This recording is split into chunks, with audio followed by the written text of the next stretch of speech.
Hello, my name is Alden, and I just recently got this 1940s Fairbanks Morse engine running.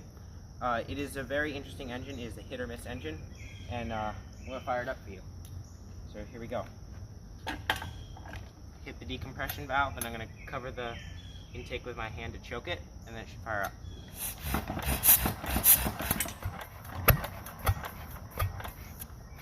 Well, you see, it will only fire up if the valve is on, which I think it is. Looks a little flooded in there. Alright, let's try it again.